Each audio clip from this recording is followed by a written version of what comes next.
Olá, muito bom dia para você. Hoje é dia 10 de abril de 2025. Eu sou Paulo Leite e o Direto do Plenário está no ar.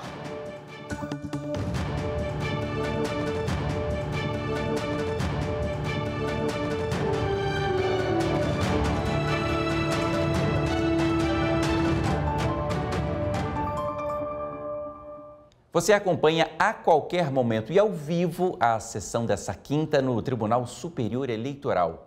E quem explica para a gente os processos dessa manhã de julgamentos é a advogada Valéria Paes Landim. Tudo bem, doutora Valéria? Sempre bem-vinda. Tudo bem, Paulo. Bom dia. Que alegria estar de volta aqui na TV Justiça, direto do plenário do TSE. Que bom. Bom dia também. Vamos para lá? Vamos ver a pauta? Vamos. Bom, a pauta de hoje tem 9 processos previstos. Você acompanha em instantes e direto do plenário discussões sobre propaganda eleitoral irregular, divulgação de pesquisas sem registro prévio e também compra de voto. Mas eu começo o programa por uma outra discussão, uma AIJE, uma ação de investigação judicial eleitoral que envolve os diretórios do partido Solidariedade no estado de Santa Catarina e no município de Balneário Camboriú, de um lado, e o Nelson de Oliveira do outro lado. Você está vendo os detalhes aí do processo para que você possa acompanhar junto aqui com a gente. É um processo relativo às eleições de 2020. Vou começar aqui, doutora Valéria, por essa questão de ser uma AIJE, né? Lembra para a gente o que é uma AIJE, por que ela é tão importante? A AIJE é uma ação de investigação judicial eleitoral. Esse é um dos mecanismos que nós, operadores do direito, advogados, membros do Ministério Público, nós temos durante o momento eleitoral para aferir se existe algum tipo de abuso, seja um abuso de poder econômico, seja um abuso de poder político, além de outros casos que estão previstos nas normas eleitorais. Então, esse é um instrumento que ele tem rito próprio, ele tem um tempo e uma liturgia determinada para que seja aferida, dependendo do caso, as situações que são necessárias para apurar a gravidade de um fato, de um ilícito durante a campanha eleitoral. Então, esse é um dos instrumentos que são fundamentais durante uma campanha eleitoral para ver ou não a legitimidade de como um determinado resultado foi alcançado. A gente está falando de um caso, né, que tem origem em Balneário Camboriú, Santa Catarina, e envolve os diretórios estadual e municipal do Partido Solidariedade Municipal, né, no município de Balneário Camboriú e no estado também de Santa Catarina. O que pode ser, o que pode levar? O que a gente acompanha daqui a pouquinho ao vivo? Nós temos um fato interessante em relação à constituição desse partido e dos atos que são praticados por esse partido no estado. O que vale destacar também, Paulo, para a nossa audiência, é que o Partido Solidariedade, ele foi um partido que sofreu uma incorporação. Ele não sofreu, na verdade, ele incorporou um partido chamado PROS. E isso, a nossa audiência, o telespectador, o aluno, aquele que nos acompanha aqui na TV Justiça, ele tem que entender que a Justiça Eleitoral, o nosso Código Eleitoral e a Lei 9.504 de 97, ela também prevê esse tipo de instituto, qual seja a fusão, incorporação de partidos. Então, no caso Solidariedade, por um arranjo político que foi oportuno no momento, incorporou o Partido PROS. Então, o Partido PROS deixou de existir e passou a integrar, vamos dizer assim, a estrutura do Solidariedade, que hoje é um partido que tem atividade plena em todo o território nacional. Mas aí, quando a gente sai do que é o espectro nacional e nós vamos para o aspecto local, o processo, ele menciona dados interessantes quando ele fala sobre uma comissão provisória, sobre um diretório estadual. Em que sentido? A comissão provisória, ela é um organismo político partidário numa dada circunscrição no município em que ele tem prazo temporário para operação, para funcionamento. Então, significa dizer que passado aquele prazo, se não houver renovação e que é uma determinação que vem de cima para baixo, aquela comissão, ela não tem legitimidade para praticar certos atos políticos partidários. Já o diretório não, ele sofre um processo diferenciado, com maior estabilidade, tem os seus filiados, pode passar por uma eleição, assim como a direção da Executiva Nacional, por meio de seus estatutos, regula como devem ser eleitos seus dirigentes nacionais. Então, veja que até isso nós precisamos observar E enquanto advogados, enquanto execução dos processos, nós precisamos saber se um diretório, se uma comissão, ela tem legitimidade ou não para ajuizar certas ações. Muito bem, esse é o item 1, portanto, da pauta de hoje, o caso que é do gabinete do ministro Antônio Carlos Ferreira. Bom, de Santa Catarina, no sul do país, a gente vai ao Amapá, na região norte, porque é essa a origem do item 2 da pauta de hoje. E do que se trata? Bom, de um recurso de Fausto José dos Santos contra a decisão que cassou o mandato de vereador que ele ocupava e declarou a sua inelegibilidade por 8 anos por compra de votos. Bom, doutora Valéria, a gente fala aqui de um caso, né, de uma acusação que é grave, uma compra de votos que tem consequências graves. Ele perdeu o mandato dele e está inelegível, né? Foi declarada a inelegibilidade por 8 anos. O que ele tenta aqui, já que o mandato já passou, ele foi retirado. A questão aqui é a inelegibilidade, é isso que ele tenta afastar? Exatamente. A inelegibilidade é esse requisito essencial, indispensável, que nós temos para que um determinado registro de candidatura seja deferido. E vale destacar a particularidade do que é o estado do Amapá. O estado do Amapá é um estado extremamente interessante, é um dos menores estados da federação e um dos mais jovens, e que ele traz particularidades em virtude da sua característica amazônica.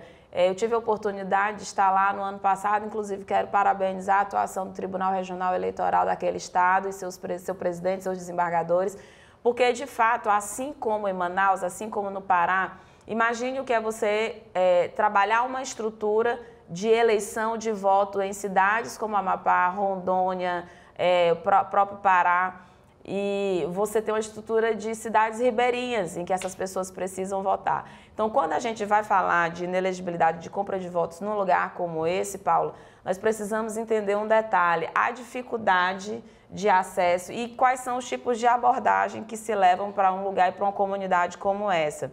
O processo, ele destaca exatamente isso. Há uma discussão sobre compra de voto. E nós temos várias situações dentro da legislação eleitoral sobre a compra de voto, especialmente quando o artigo 41A fala que basta a tentativa da compra de um voto. Se for comprovada apenas a compra de um voto, ali você já tem elemento suficiente para que haja um pedido de cassação do mandato e, consequentemente, a inelegibilidade daquele ou daqueles que se beneficiaram, que executaram o ato corrupto, porque a compra de voto ela é um ato de corrupção numa circunstância política, circunstância eleitoral. Então, provavelmente, o que essa parte, o que esse recorrente tenta agora no Tribunal Superior Eleitoral é reverter a sua inelegibilidade para permanecer elegível e futuramente vir a disputar as eleições para um outro cargo. Lembrando que nós vamos ter eleições gerais no próximo ano, vamos ter aí eleições presidenciais, eleições de governo, deputado estadual, deputado federal. Então, possivelmente, haja aí uma tentativa para que possa disputar os cargos do próximo ano. A gente está falando aqui, né, do município de Serra do Navio, no Amapá, e o relator nesse caso é o ministro André Mendonça. Bom, a gente segue com a pauta e chega ao terceiro item dessa quinta, que discute um outro assunto: propaganda eleitoral irregular. Em poucas palavras, é um recurso da Federação Brasil da Esperança contra a decisão que julgou improcedente a acusação de propaganda antecipada por parte do hoje prefeito de Sorocaba, o Rodrigo Maganhoto, que é mais conhecido como Rodrigo Manga. Bom, a federação pede, eu imagino, né, a condenação disso, mas antes de falar sobre isso, doutora Valéria, eu queria que você lembrasse para a gente essa questão da propaganda antecipada, né? A gente já falou sobre isso mais de uma vez, mas acho que é sempre importante ressaltar o que é a propaganda antecipada, por que ela não pode ser feita dessa forma e o que é permitido, já que a gente costuma falar aqui, né, que o candidato também precisa se mostrar para o eleitor. Exatamente. Eu costumo dizer para todo mundo que a propaganda é a grande alma do negócio e eu não sou a grande filósofa dessa frase, né? Mas se tratando especialmente de eleições, de campanhas internas ou não, intrapartidária ou não, nós precisamos lembrar de um aspecto importante que é o calendário eleitoral. O Tribunal Superior Eleitoral, a cada eleição, ele elabora um calendário sobre todos os atos em que cada ação, cada atitude, ela pode ser tomada em determinado prazo. No caso da propaganda eleitoral especificamente, todos os anos, a cada eleição, o tribunal diz o seguinte: a partir de data tal, é permitida a propaganda eleitoral com pedido expresso de voto. Então, essa construção doutrinária, construção jurisprudencial, ela foi importante no sentido de dizer exatamente isso.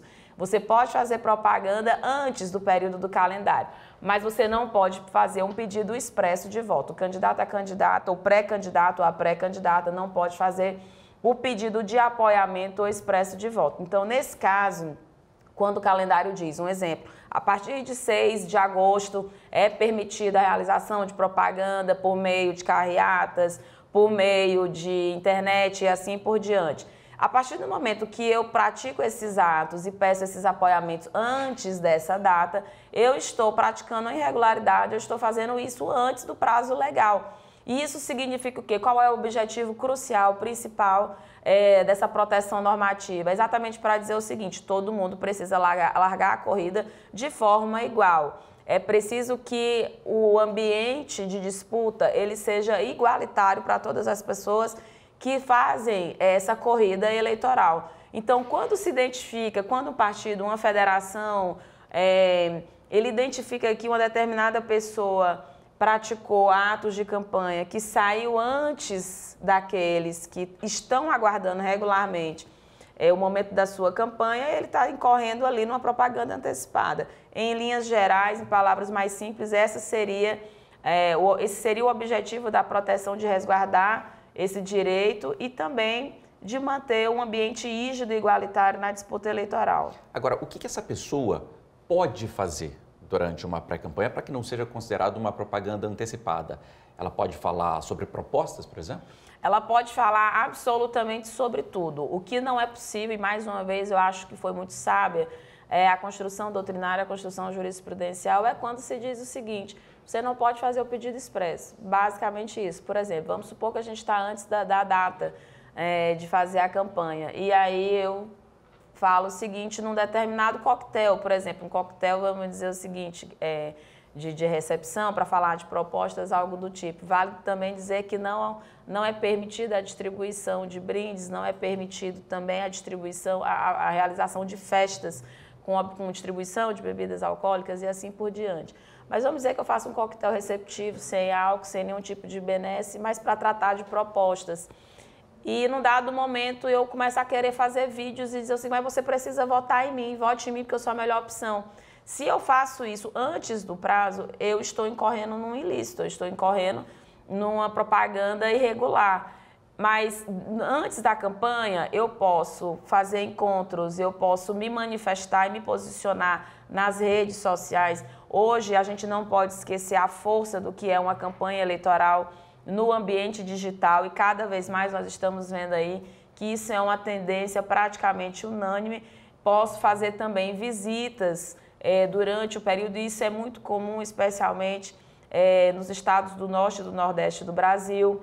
Além disso, posso participar de seminários, congressos e eventos e assim por diante, mas desde que eu não diga ou não manifeste que eu sou uma candidata ou que eu peço voto para aquela oportunidade em que eu me lanço como uma oportunidade, porque aí sim você está largando à frente de modo desvantajoso em relação aos demais candidatos. Você falou também de redes sociais, né? Falava de redes sociais e a força que as redes têm hoje, né?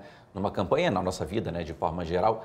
Para as redes sociais, uma pré-campanha, uma campanha nas redes tem regras distintas ou segue as regras básicas? Sim, nós temos regras, vamos dizer, gerais e especiais quando nós tratamos do ambiente digital. O ambiente digital, nós costumamos dizer que ele é um território amplo, um território sem fronteiras, e que, apesar de toda essa liberdade, apesar do, vamos dizer o seguinte, do baixo custo que essas campanhas, baixo custo aspas, né? Apesar da possibilidade de se fazer essa comunicação sem necessariamente depender de estruturas de alto valor, como antes nós tínhamos em outras campanhas, as redes sociais elas precisam guardar, especialmente, vamos dizer assim, o mínimo, que são situações como, por exemplo, o respeito ao discurso que se trata, não diálogo sobre discurso de ódio, não incitação à violência e à difamação ou à calúnia dos candidatos.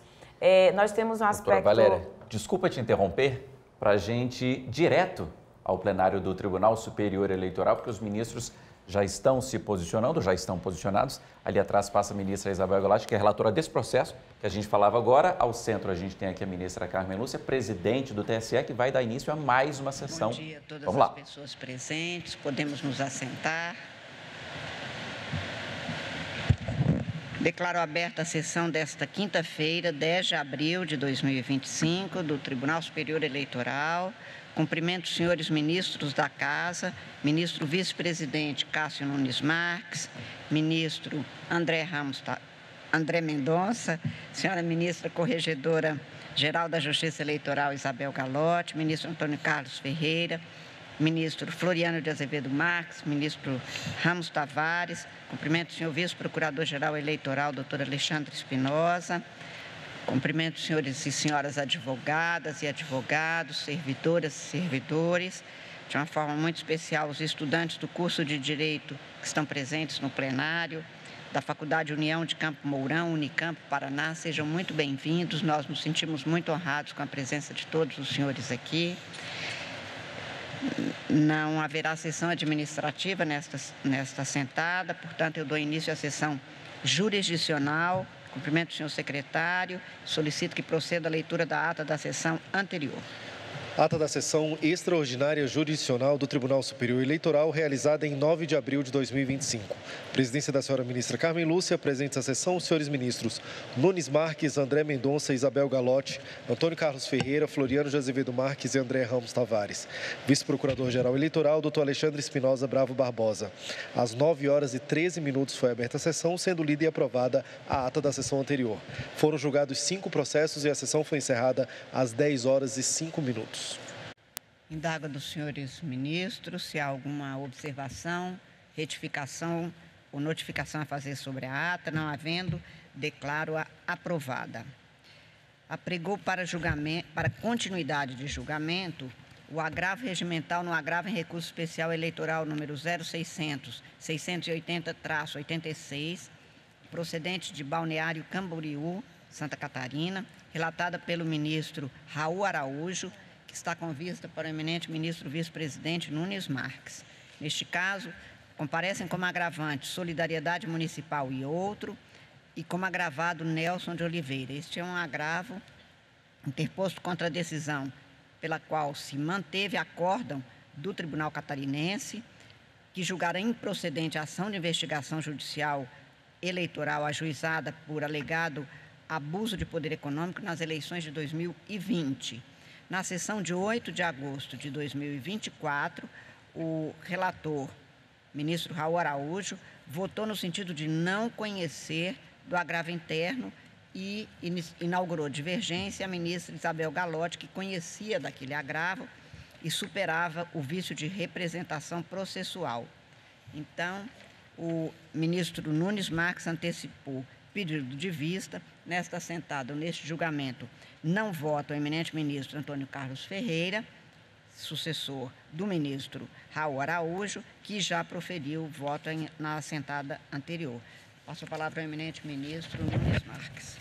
Eminente presidente, ministra Carmen Lúcia, na pessoa de quem cumprimento todos os presentes, com especial destaque aos estudantes do curso de Direito da Faculdade União de Campo Mourão, Unicamp, Paraná. Senhora presidente, passo direto ao voto. Desde logo, cumpre assentar que o tema central em debate, tanto nestes autos quanto na questão de ordem no RESP 060112318 Tocantins, diz respeito à possibilidade ou não de se conhecer de recurso especial protocolizado em favor de partido que, no momento em que foi deduzida a pretensão recursal, não mais existia na circunscrição do pleito. A diferença que sobressai mais viva entre os casos reside na atuação dos diretórios estaduais. Nestes autos, o Solidariedade de Santa Catarina, após ser instado pelo relator nesta instância, requeriu a habilitação no feito, bem como a ratificação de todos os atos praticados em nome do Diretório Municipal extinto. Na citada questão de ordem, o órgão regional do Partido Liberal pediu a extinção do processo. Adianto que, ao meu sentir, não há solução ótima para a controvérsia. Isso porque todos os recursos interpostos após o acórdão regional, que reafirmou a improcedência da AIGE, foram formalizados em nome de órgão partidário cuja vigência estava expirada. É dizer, os apelos não deveriam ter sido processados sem que antes houvesse a correção do polo ativo. Ocorre que, nos termos da nossa jurisprudência, o Ministério Público Eleitoral detém legitimidade para assumir o polo ativo das ações eleitorais que visem a cassação de registro ou de diploma. Por todo, cito: recurso especial 0600-172-33/2020, Minas Gerais, ministro Floriano de Azevedo Marques, publicado no Diário de Justiça Eletrônica de 12 de junho de 2024. Igualmente, essa sucessão, ao menos em tese, também poderia recair sobre a agremiação em sua esfera estadual. Conquanto não tenha identificado precedente específico nesse sentido, nossa jurisprudência reconhece, por exemplo, a legitimidade de ambos os diretórios, municipal e estadual, nas ações que discutem fidelidade partidária de vereador. Confira-se. Recurso 06.021-61/2022, Rio de Janeiro, ministro André Ramos Tavares, publicado no Diário de 30 de abril de 2024. Da mesma forma, não é extravagante reconhecer que o diretório estadual possa suceder órgão municipal que deixou de existir no transcorrer da ação eleitoral, especialmente quando considerados os valores democráticos em jogo. Penso que o parâmetro dessa justiça especializada deve ser sempre o prestígio da solução de mérito dos processos eleitorais que buscam salvaguardar a lisura do pleito eleitoral, evitando-se o encerramento precoce das demandas em razão de excesso de formalismo.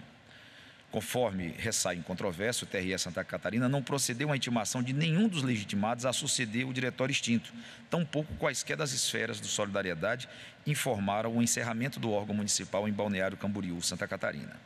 Somente nesta instância, após o relator ter identificado esse fato e intimado a agremiação por 2 vezes, o Solidariedade Estadual se manifestou pela ratificação dos recursos e, consequentemente, pelo prosseguimento do feito.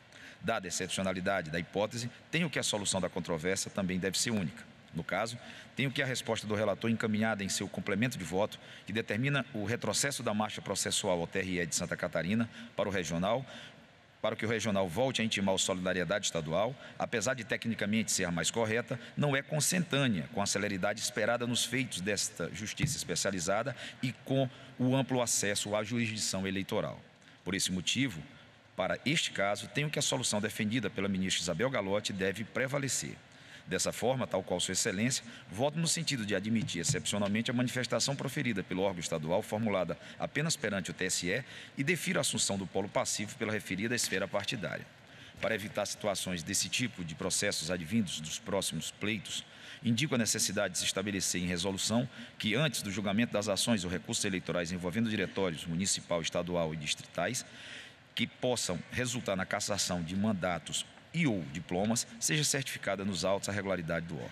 Assim, em caso de encerramento do diretório, será possível a Justiça Eleitoral tempestivamente intimar a esfera partidária superior e o Ministério Público Eleitoral para que haja a sucessão processual e eventual assunção do polo ativo da demanda. Em razão do exposto, acompanho a divergência inaugurada pela ministra Isabel Galotti e defiro a assunção do polo passivo pelo Diretório Estadual do Solidariedade em Santa Catarina. Da mesma forma, conheço do agravo interno para sucessivamente conhecer do agravo em recurso especial. É como voto. Agradeço a Vossa Excelência, que, portanto, acompanha a divergência como voto eminente ministro Floriano de Azevedo Marques. Excelentíssima senhora ministra presidente, em nome de quem cumprimento os demais ministros e a ministra corregedora, senhor secretário João Paulo, senhor vice-procurador-geral eleitoral, doutor Alexandre Espinosa Bravo Barbosa, senhores e senhoras, e particularmente os estudantes da Faculdade União de Campo Mourão. Eu já tinha tomado conhecimento do voto da ministra Isabel Galotti, que depois foi debatido pelo ministro Raul Araújo, relator originário, e agora também do voto do ministro Cássio Nunes, e eu acompanho a divergência aberta pela ministra Isabel Galotti com os apontamentos feitos pelo ministro Cássio, em função especificamente daquelas razões que foram levantadas tanto pela ministra Isabel como pelo ministro Cássio, e que eu complemento aqui com um pequeno voto que eu farei juntar aos autos. Portanto, eu acompanho a divergência. Agradeço a Vossa Excelência. Como voto, o ministro Ramos Tavares. Excelentíssima senhora presidente, ministra Carmen Lúcia, quem cumprimento, e na pessoa de Vossa Excelência peço também licença para cumprimentar todos os eminentes integrantes deste tribunal, o Procurador-Geral Eleitoral Adjunto, todos que nos acompanham nesta manhã de quinta-feira, em especial os alunos aqui presentes hoje, da Faculdade União de Campo Mourão, no Paraná. Espero que façam um bom proveito dessa experiência hoje. Senhora Presidente, eu também farei juntada de voto e, muito brevemente, conforme os votos que já me antecederam aqui, relembrando que o cerne dessa questão realmente está em definir a possibilidade do conhecimento dos recursos que foram interpostos pelo Diretório Municipal do Solidariedade, que era um órgão que já havia deixado de existir juridicamente já não existia, né? Isso tudo anteriormente ao momento dos protocolos recursais, não é? Eu também registrando aqui que, apesar de nós termos um precedente da relatoria do ministro Sérgio Banhos, que faço referência, que poderia se aproximar, vamos dizer, como paradigma para este julgamento, eu faço também um distinguish, porque neste caso, neste precedente que foi julgado no tribunal, o debate que travamos naquele momento, que o tribunal travou naquele momento, se limitava a seguinte discussão: extinção de modo automático a partir do fim do prazo de vigência do diretório. Neste caso, diferentemente daquele contexto, nós verificamos que a agremiação em âmbito estadual requereu habilitação no feito e, mais do que isso, ratificou todos os atos processuais praticados pelo órgão municipal.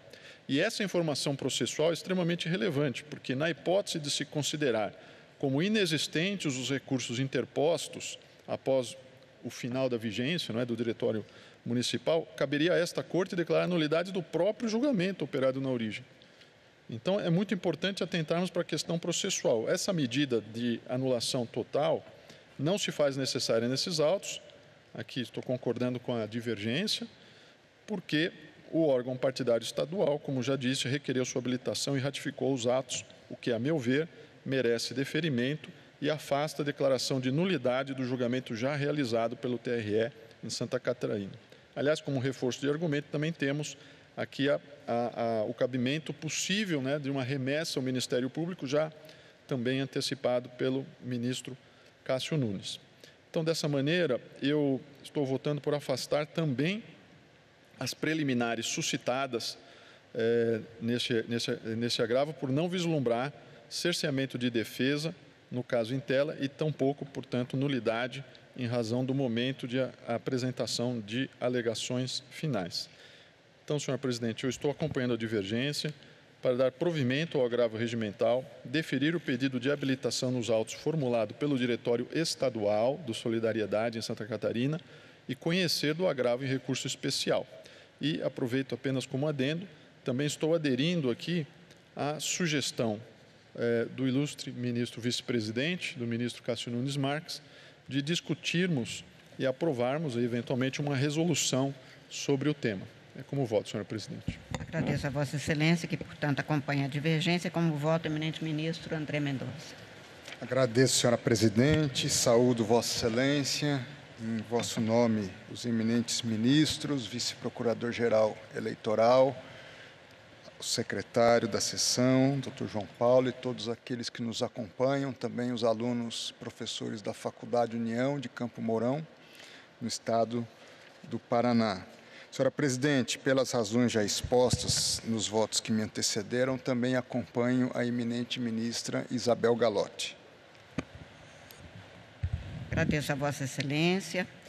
Também eu, com as vênias do ministro Raul Araújo, que não compõe mais esse tribunal, mas eu estou acompanhando a divergência, especialmente por ter, e basicamente pela circunstância de o Diretório Estadual ter não apenas pleiteado, mas ratificado expressamente todos os atos que tinham sido praticados, evitando a nulidade que pudesse ter sido declarada. É uma situação excepcional, é preciso fazer mesmo, como fez tanto o ministro Nunes Marques na sentada de hoje, quanto o ministro Ramos Tavares, que aqui há uma distinção em relação ao agravo no recurso especial eleitoral 0600-170, relatado pelo ministro Sérgio Banhos, que proclamava expressamente a ausência de legitimidade recursal de comissão provisória municipal que já estivesse exaurido na sua composição e registro, e, portanto, eu estou acompanhando a divergência e proclamo o resultado que o tribunal, por maioria, conheceu do agravo conhecer do agravo em recurso especial, nos termos do voto. Pois não. Ministra Carmen, só para retificar o dispositivo do voto, conheço do agravo e a ele dou provimento era o que eu ia para perguntar. que se prossiga no exame do agravo em recurso especial pelo relator, né? Voltando os autos ao sucessor do ministro Raul. Então, a proclamação é exatamente no sentido de negar provimento, conhecer do agravo interno e dar provimento para retorno dos autos e continuidade, portanto, do julgamento, que é exatamente os termos que Vossa Excelência afirma. Exato. Quer dizer, o retorno dos autos ao sucessor da cadeira. Ao sucessor, sim, o retorno no sentido do prosseguimento. Retorno... Para o prosseguimento, portanto, para o retorno dos autos para fins de prosseguimento do julgamento. Ao sucessor do relator originário. Que, neste caso, é o ministro Antônio Carlos, que não votou neste caso, mas examinará e votará necessariamente. Apregou para julgamento da relatoria do ministro André Mendonça o agravo regimental no agravo em recurso especial eleitoral número 0600-495-71, procedente de Serra do Navio, Amapá, sendo agravante Fausto José dos Santos e agravado o Ministério Público Eleitoral. Este é um agravo contra a decisão que reformou em parte acórdão do Tribunal Regional do Amapá, mantendo a cassação do diploma de vereador eleito e aplicação de multa, afastando a declaração de inelegibilidade. Isso se refere às eleições de 2020. Tem a palavra o eminente ministro André Mendonça. Agradecendo novamente, senhora presidente, renovando os cumprimentos. Esse é um caso bastante interessante e farei aqui uma apresentação do resumo do meu voto. Conforme apregoado por Vossa Excelência, trata-se de agravo regimental interposto por Fausto José dos Santos, contra a decisão pela qual eu dei parcial provimento ao agravo e na mesma extensão ao seu recurso especial eleitoral, apenas para afastar a declaração de inelegibilidade a título de sanção, mantendo, contudo, a condenação do agravante nas sanções de cassação do diploma de vereador, cargo para o qual foi eleito em 2020, e também mantendo a multa pela prática de captação ilícita de sufrágio, nos termos do artigo 41A da Lei 9.504 de 97. Anoto que, na origem, o Ministério Público Eleitoral do Estado do Amapá propôs representação por captação ilícita de sufrágio em face do agravante, candidato a vereador em 2020 no município de Serra do Navio, no Amapá, imputando-lhe a conduta de prometer a cerca de 30 alunos do terceiro ano do ensino médio de uma escola pública, a Escola Estadual Colônia de Água Branca, vantagem pessoal que consistia no custeio integral de uma festa de formatura, além de ter entregue no dia da eleição, através de interposta pessoa, quantias em dinheiro aos referidos alunos, para que estes votassem na sua candidatura. A sentença do juízo de primeiro grau julgou procedente a representação para cassar o diploma do vereador, além de declará-lo inelegível por 8 anos. O Tribunal Regional do Amapá, por unanimidade, rejeitou as preliminares suscitadas e, no mérito, por maioria, negou o provimento ao recurso eleitoral, mantendo, portanto, a condenação de Fausto José dos Santos pela prática de captação ilícita de sufrágio. Foi interposto recurso especial por Fausto, o qual não foi admitido no regional, ante a aplicação da súmula 27 do TSE, por considerar que houve indicação genérica da violação a dispositivos constitucionais e legais, o que caracterizaria, portanto, deficiência da fundamentação.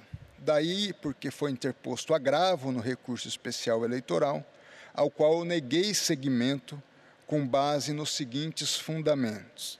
Primeiro, o agravante não impugnou de forma específica o fundamento da decisão da inadmissibilidade, o que atrai a súmula 26 do TSE. Em segundo lugar, o Tribunal Regional se manifestou expressamente sobre todas as teses suscitadas pela defesa, estando plenamente atendido o conteúdo do artigo 93, inciso 9 da Constituição da República.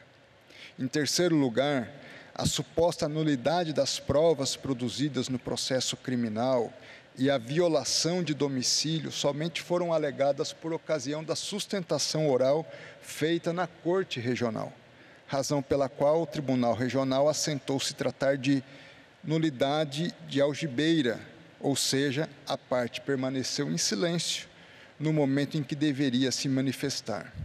Neste ponto, eu consignei que o entendimento da Corte Regional está em sintonia com a jurisprudência do TSE, citando precedentes nesse sentido. Ademais, em quarto lugar, eu apontei que a nulidade da prova emprestada de processo criminal, que é o caso, deve ser arguída no juízo em que foi produzida, conforme precedentes também deste TSE. E, em quinto lugar, ainda quanto à suposta nulidade pela não disponibilização integral dos diálogos mantidos por meio de WhatsApp, a Corte Regional entendeu, com base na jurisprudência do Supremo, ser desnecessária a transcrição de todo o conteúdo das conversas, bastando que haja a transcrição daquilo que se considera relevante para esclarecimento dos fatos.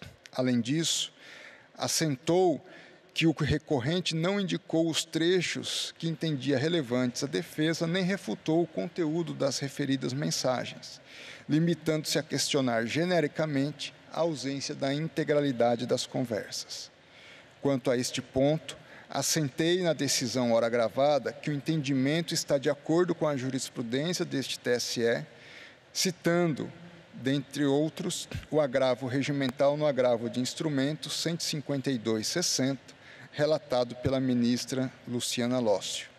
Ressaltei ainda que foi feita perícia no celular apreendido, visando aferir a eventual adulteração das conversas e dos áudios, tendo sido constatado, no entanto, a ausência de qualquer interferência na ordem cronológica dos diálogos e de eventual irregularidade na extração dos dados do aparelho, o que afasta a alegação de nulidade sobre referida prova.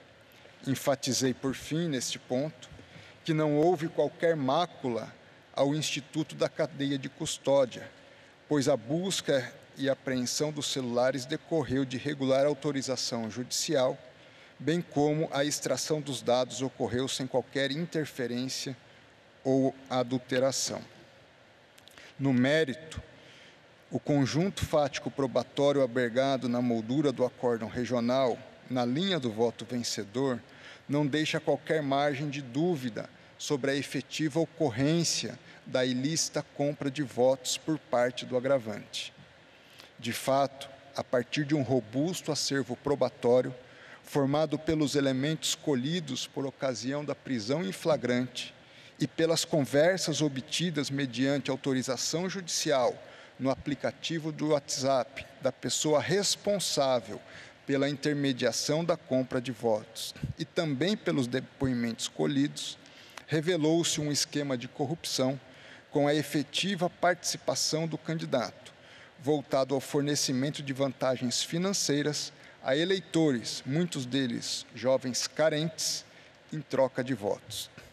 Conforme demonstrado no voto condutor do acórdão regional e pelos demais votos que o acompanharam, as declarações prestadas durante toda a instrução processual foram bastante elucidativas sobre a dinâmica dos acontecimentos, não havendo dúvida de que o agravante participou ativamente de uma estrutura organizada para a distribuição de benesses e compra de votos na colônia de Água Branca.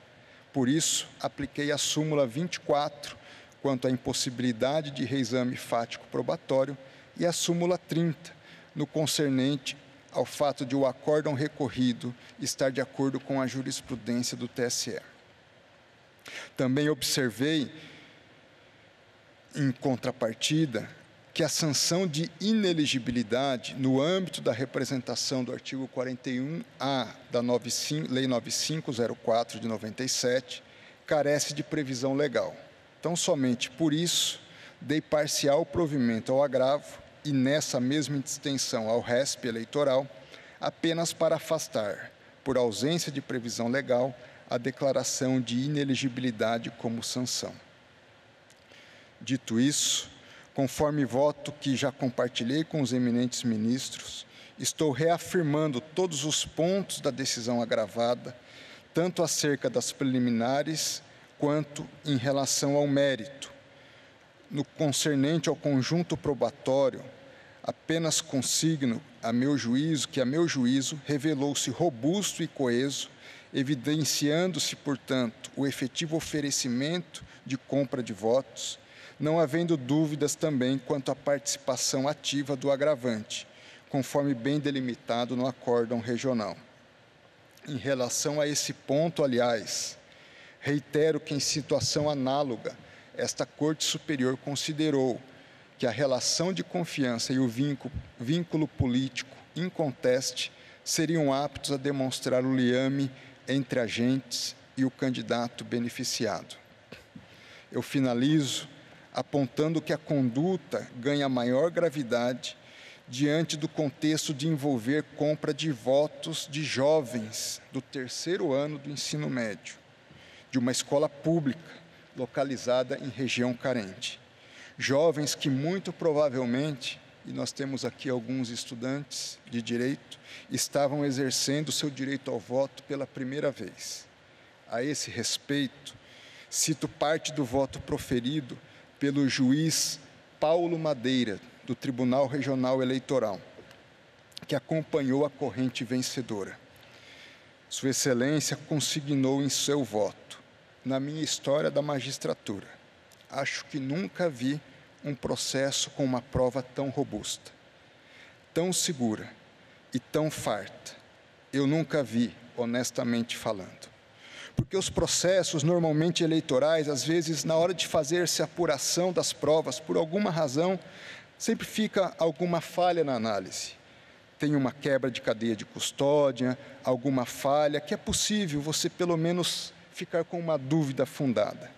No presente caso, disse Sua Excelência, eu não tenho absolutamente dúvida alguma, nenhuma dúvida fundada de que os fatos não teriam ocorrido da forma como descritas e narradas pelo Ministério Público.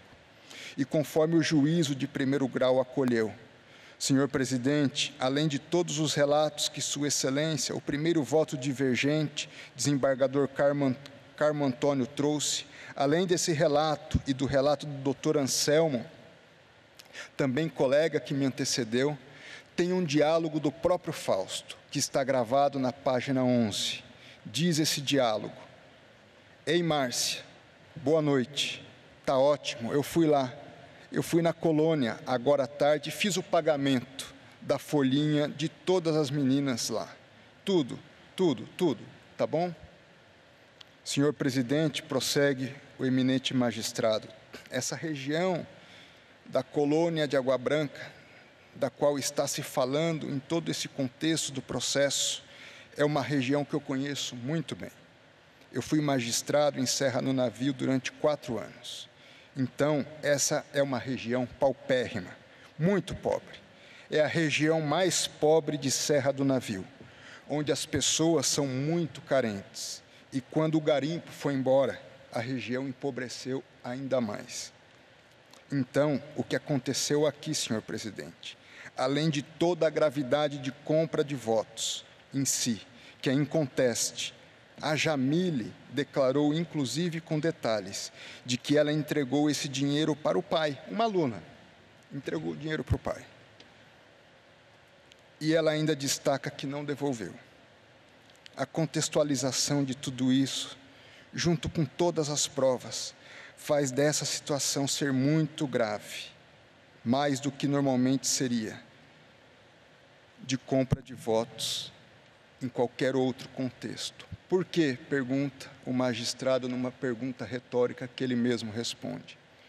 Porque se está explorando pessoas jovens, eleitores de primeira viagem, pessoas com 16, 17 anos, começando a vida de sua cidadania e já foram usurpadas, compradas com a promessa de pagamento de uma festa de formatura.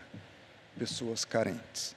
Assim, senhora presidente e eminentes ministros, ratificando todos os termos da decisão agravada e reiterando a incidência dos enunciados 24 e 30 da súmula deste TSE, eu voto pela negativa de provimento ao agravo regimental. É como voto, senhora presidente. Agradeço a Vossa Excelência.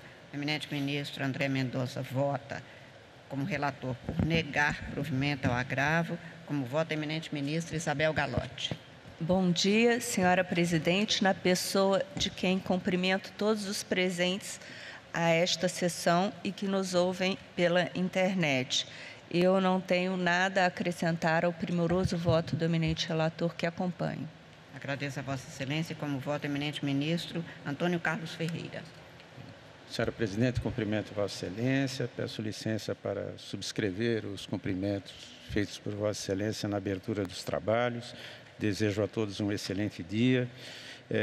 Também, senhora presidente, entendo inviável a reforma da decisão monocrática, sendo o acervo probatório coligido pelo Tribunal Regional Eleitoral local robusto, composto por diversos meios de prova. Então, acompanho integralmente o voto do eminente relator para também negar o provimento ao agravo interno. Agradeço a Vossa Excelência. Como voto, o eminente ministro Floriano de Azevedo Marques. Excelentíssima senhora ministra presidente, reiterando os cumprimentos e citando aqui o ministro Luiz Fux, o ministro André matou a pau no seu voto, não há reparos. Eu só acrescentaria, como nota, e no esteira do que o ministro André falou, é que é muito triste que nós assistamos que num processo eleitoral, que é o ápice da democracia, se invente um tipo, não previsto na lei, de corrupção eleitoral de menores, né? O que ainda agrava mais a situação que foi vinda aos autos e, portanto, o voto do ministro André é irretorquível e eu acompanho as inteiras. Agradeço a Vossa Excelência. Como voto, o eminente ministro Ramos Tavares. Excelentíssima senhora presidente, reiterando aqui meus cumprimentos, em especial ao ministro relator, ministro André Mendonça, pela qualidade do seu voto, como sempre. Eu também estou negando o provimento para reafirmar pelas razões e fundamentos já apresentados aqui pelo relator, né, inclusive na sua decisão monocrática, e reiterando, acho que é importante reiterarmos isso, que a gravidade já estava na compra de votos.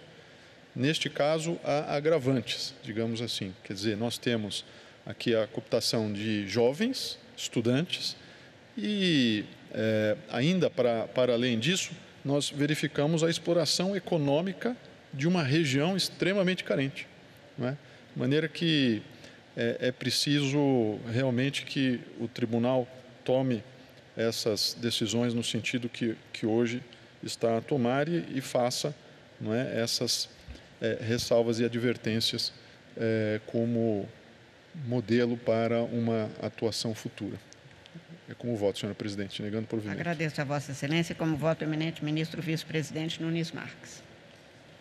Renovo os cumprimentos a todos. Eu, da mesma forma, senhora presidente, acompanho as inteiras o voto do eminente relator e parabenizo Sua Excelência, né, pelo voto acurado e substancioso que nos trouxe. Agradeço a Vossa Excelência. Também eu, cumprimentando o voto primoroso do eminente ministro André Mendonça e enfatizando, tal como foi feita, a gravidade qualificada, eu diria, das condutas, que foram, neste caso, mais de uma, porque nós temos as testemunhas avisando, para uma formatura que, às vezes, a pessoa nem tem possibilidade de fazer, nem de participar, de jovens, como Vossa Excelência disse, alguns pela primeira vez talvez tivessem oportunidade de votar e já vem conspurcado, viciado o seu direito, o que é uma forma realmente gravíssima, pela qual eu estou acompanhando o voto do ministro relator cumprimentando e proclamando que o tribunal, por unanimidade, negou provimento ao agravo nos termos do voto do relator. Apregou para julgamento as 3 listas desta pauta, relatadas pela eminente ministra Corregedora-Geral da Justiça Eleitoral, ministra Isabel Galotti. Elas foram afixadas ao lado da entrada do plenário, os processos previamente divulgados na internet. Registro a presença na sala de videoconferência para acompanhamento dos julgamentos do doutor Deraldo Velosa de Souza, que cumprimento, advogado do agravante Renato Rezende Rocha Filho, no agravo regimental no recurso especial eleitoral número 0600 030-59, procedente de Pilar, Alagoas, e a lista número 1, o item 7 da lista número 1, e passo, portanto, a fazer o pregão de cada qual das listas. A lista número 1, relatada pela eminente ministra Isabel Galotti, tem como divulgado e apregoado 5 processos. Estes processos são agravos regimentais em agravo em recurso especial eleitoral ou agravo regimental em recurso especial eleitoral. Em todos os casos, a eminente ministra nega provimento aos agravos. Eu indago dos senhores ministros se há alguma divergência, não havendo, proclamo o resultado que o tribunal, por unanimidade, negou provimento aos agravos nos termos do voto da relatora. Lista número 2, relatada pela ministra Isabel Galotti, há um processo que são embargos de declaração em agravo em recurso especial eleitoral, número 0600 064-87, procedente de Cotia, São Paulo. A eminente ministra não recebe os agravos como agravo interno e a ele nega provimento. Eu indago dos senhores ministros se há alguma divergência, não havendo, proclamo o resultado que o tribunal, por unanimidade, recebeu os embargos como agravo regimental e a ele negou provimento nos termos do voto da relatora. Lista número 3, relatada pela eminente ministra Isabel Galotti, são embargos de declaração no agravo em recurso especial eleitoral número 0600 016-77, procedente de Embu das Artes, São Paulo. A ministra relatora não conhece dos embargos, indago dos senhores ministros se há alguma divergência. Não havendo, proclamo o resultado que o tribunal, por unanimidade, não conheceu dos embargos de declaração nos termos do voto da relatora. Indago dos senhores ministros se há alguma matéria urgente posta em mesa. Não havendo, antes de encerrar, apenas relembro a todas as pessoas que na próxima sessão não haverá sessão plenária da terça-feira, que foi realizada antecipadamente, como previsto e realizado na data de ontem, 9 de abril.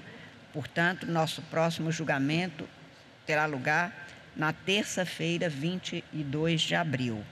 Não havendo mais nenhum processo a ser julgado, nenhuma urgência, eu agradeço a presença de todas as pessoas, de uma forma especial aos estudantes.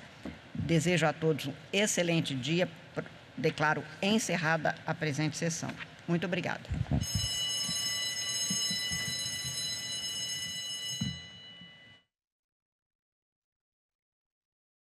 O Direto do Plenário com a sessão do TSE fica por aqui.